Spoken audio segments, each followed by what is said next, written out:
మీ business ను develop చేసుకోవాలి అనుకుంటున్నారా? మీ పరపతిని పెంచుకోవాలి అనుకుంటున్నారా? అయితే ఓకే టీవీ ద్వారా L band, aston band ad, scrolling ad, ad with voice overs, logo bug, video ads ద్వారా మీ యాడ్స్ ను పబ్లిష్ చేసుకోండి. సంప్రదించవలసిన ఫోన్ నెంబర్ 8520917933. జైల్ బెయిల్ ఇది బీఆర్ఎస్ కాంగ్రెస్ పరిస్థితి. రాహుల్ సోనియా బెయిల్ పై ఉంటే కవిత జైల్లో ఉన్నారు. టెర్రరిస్టులను చంపితే సోనియా గాంధీ ఏడ్చారట. హస్తం పార్టీది డివైడ్ అండ్ రూల్ పాలసీ. ముందు ల్యాండ్ జిహాద్, లవ్ జిహాద్, ఇప్పుడు ఓటు జిహాద్. ఎస్సీ ఎస్టీ బీసీల రిజర్వేషన్లను ముస్లింలకు కల్పించిన చరిత్ర ఆ పార్టీది. కేవలం మైనార్టీలకు మాత్రమే ఆ పార్టీ మద్దతు. బీఆర్ఎస్, ఎంఐఎం, కాంగ్రెస్ ది ముస్లింల ఎజెండా. మరి ఆ మూడు పార్టీలు తబ్లీగీ జమాత్ ను అనుసరిస్తున్నాయి. దేశాన్ని ముక్కలు చేస్తామన్న వారికి రాహుల్ మద్దతు. బీజేపీ జాతీయ అధ్యక్షుడు జేపీ నడ్డా. సో రేపు వరంగల్ కు ప్రధాని మోదీ ప్రజా ఆశీర్వాద సభకు హాజరు. సో వరంగల్ కూడా కొంచెం గ్రాఫ్ పెరుగుతోంది. ఆరూరు రమేష్ కి లెక్క అక్కడ బీజేపీ అని చెప్పి కూడా అంటా ఉన్నారు. అండ్ కొంచెం బీఆర్ఎస్ కూడా సీరియస్ గా తీసుకుని కడియం శ్రీహరి వెన్నుపోటు ఓడిచి మోసం చేసిండు అని చెప్పి చాలా సీరియస్ గా తీసుకుని మీరు అన్నట్టు ఇప్పుడు లవ్ జిహాద్ అనేది ఇప్పటి కాదు, చాలా ఆల్మోస్ట్ ఆల్ కాంగ్రెస్ గవర్నమెంట్ ఉన్నప్పుడే లవ్ జిహాద్. సో లవ్ జిహాద్ కానీ ఇప్పుడు ఏవి మన ల్యాండ్స్ ఉంటాయి, ఏవి వక్ఫ్ బోర్డ్ ల్యాండ్స్ ఉంటాయి. మన హిందూ దేశం ఇది. ఫ్రాంక్లీ మాట్లాడుకోవాలంటే ఇది హిందూ దేశం. హిందూ దేశంలో దేవాలయ సంస్థల ల్యాండ్స్ ఎటు పోయినాయి? ఈ కొత్తగా వక్ఫ్ బోర్డ్ ల్యాండ్స్ ఎక్కడికి వెళ్ళి వచ్చినాయి? ఈ వక్ఫ్ బోర్డ్ ల్యాండ్స్ 1945 కంటే ముందు ఏమున్నాయి?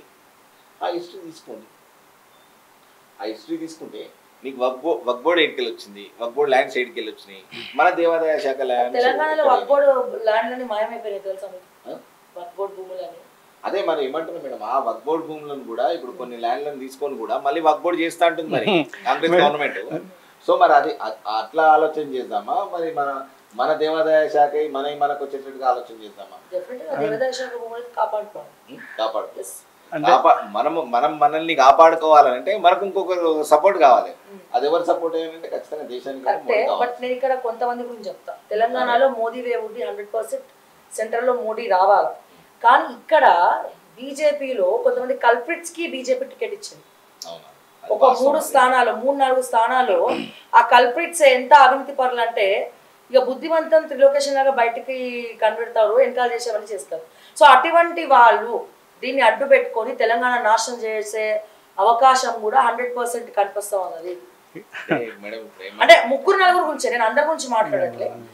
తెలంగాణలో ఇచ్చినటువంటి 3-4 క్యాండిడేట్స్ టికెట్స్ గురించి నేను మాట్లాడుతున్నాను. నేనేమంటున్నానంటే కరెక్ట్, మీరు అన్నది కూడా నేను అబ్సల్యూట్లీ రైట్ అది. బట్ ఇంకోటి ఒక్క విషయం ఏంటంటే ప్రతి పార్టీలో లొసగులు అనేవి ఉంటాయి, అది కామన్. అది ఇప్పుడు బీఆర్ఎస్ లో కూడా డైరెక్ట్ వాళ్ళ కూతుర్ని చేసింది, ఆమె చేసింది. వాస్తవానికి ఫోన్ ట్యాపింగ్ ఆమెది కూడా ఫోన్ రికార్డ్స్ అన్ని తీసిన తర్వాత వాళ్ళు కోర్టుకి సబ్మిట్ చేసిన తర్వాతనే, కోర్టు నుంచి ఆర్డర్ తీసుకున్న తర్వాతనే ఒక ఎమ్మెల్సీని అరెస్ట్ చేయాలంటే గవర్నర్ పర్మిషన్ కావాలి, కోర్టు పర్మిషన్ కావాలి. సో ఈ అన్ని పర్మిషన్లు వచ్చిన తర్వాతనే ఆమెను అరెస్ట్ చేయాల్సి వస్తుంది. అదర్వైజ్ మనం అరెస్ట్ చేయలేము. ప్రోటోకాల్ ఉంటుంది, నోటీస్ ఇవ్వాల్సి వస్తుంది, 12 ఉంటాయి. సో ఇది కూడా ఏముంటుంది అంటే కొన్ని లొసగులు ఉండొచ్చు, అన్ని పార్టీలలో లొసగులు ఉన్నాయి, ఈ పార్టీలో కూడా ఉంటాయి. సో ఆ టైం వచ్చినప్పుడు ఆ పార్టీ వాళ్ళని కూడా అరెస్ట్ చేసే అవకాశాలు కూడా ఉంటాయి. ఇప్పుడు నువ్వు చెన్నైలో కొన్ని జరిగినాయి, జయలలిత ఉన్నప్పుడు వాళ్ళ పార్టీ వాళ్ళు తప్పు చేస్తే ఆమె అరెస్ట్ చేసి జైల్లో పెట్టింది, జయలలిత. అందుకే తను చాలా అమ్మగా మిగిలిపోయింది. అదే మరి అమ్మగా అందరు అమ్మనే అంటారు, ఆమె ముఖ్యమంత్రి అని ఎవరు అన్నారు సార్, అమ్మనే అంటారు. సో అట్లాంటివి కొన్ని జరగవచ్చు. ఇది ఎగ్జాంపుల్ అన్ని పార్టీస్ చూస్ చేసుకోవాలి. యాక్చువల్ గా పార్టీలో ఉన్న నేతలు తప్పు చేస్తే ఆ పురుగుల్ని ఏరేయాలి.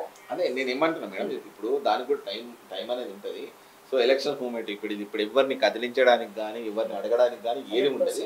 మళ్ళీ ఇంకోటి ఏంటంటే మీరు అన్నారు కదా వాళ్ళని తీసేయాలంటే ఇప్పుడు పోలీస్ స్టేషన్ పోతే డైరెక్ట్ వీళ్ళని అరెస్ట్ చేస్తారని నేను చేస్తారా? ఎఫ్ఐఆర్ ఉంటుంది, దాన్ని ఎంక్వైరీ చేస్తారు, దాని మీద మనం కంప్లైంట్ ఇవ్వాలి, అక్కడ స్థలంలోకి వస్తారు, వాట్ అనేది డిసైడ్ చేస్తారు. చేసిన తర్వాత అవన్నీ ఎంక్వైరీ అయిన తర్వాత అన్ని కంప్లీట్ అవుతాయి. ఇది కూడా అట్లే ఉంటుంది, కొంచెం టైం పడుతుంది. తప్పకుండా అండి. ఫస్ట్ వీక్ లోనే ఇది అదే కాదు, ఇది మన కంబైన్డ్ ఆంధ్రప్రదేశ్లో అనుకోండి, తెలంగాణలో కూడా ఇంతవరకు ఎప్పుడు బీజేపీ గవర్నమెంట్ రాలే కదండి. కొద్ది రోజులు ఏమైనా అలయన్స్ టీడీపీ తోటి ఉన్నట్టుగా నాకు ఏం లేదు కదా. అయితే ఎప్పుడు ఐదర్ కాంగ్రెస్ ఆర్ టీఆర్ఎస్ఏ ఉన్నది కదండి. మరి అయినా కూడా వీళ్ళ భక్తి భూములు ఎట్లా మాయమైనాయి, మరి వాళ్ళు ఎందుకు కాముకున్నారు? అసదుద్దీన్ ఓవైసీ గారు చాలా బ్రాండ్ అంబాసిడర్ ఫర్ ముస్లిమ్స్ అని చెప్పుకుంటారు. వాళ్ళని హాస్పిటల్ కోసము అప్పటి నిజాం ప్రభుత్వం 7,000 ఎకరాలు పెడితే మహేశ్వరంలో నేను చెప్తున్నా అవి మాయమైనాయి. దాంట్లో అది కూడా కవిత ఇన్ఫ్లుయెన్స్ చేసింది, కొంతమంది లీడర్లు కలిసి మింగేసిర్రు అన్న ఉన్నాయి. ఎన్నోసార్లు మార్నింగ్ చూస్తే దాని గురించి నేను డిస్కస్ చేసిన దాని గురించి కూడా. సో అంటే ప్రజలు గమనించాల్సింది ఏంటంటే ఇవన్నీ ఈ కబూర్లు చెప్పేది బీజేపీ మీద అనవసరమైన బురద చల్లడం అనేది అది కరెక్ట్ కాదు. వాళ్ళు చేసిన వాటిలో 100కి 100% కరెక్ట్ ఉన్నాయని నేనేం సమర్థించడం లేదు ఆ పార్టీని, కానీ కంపారిటివ్లీ మిగతా వాటితో పోల్చుకుంటే దే ఆర్ వెరీ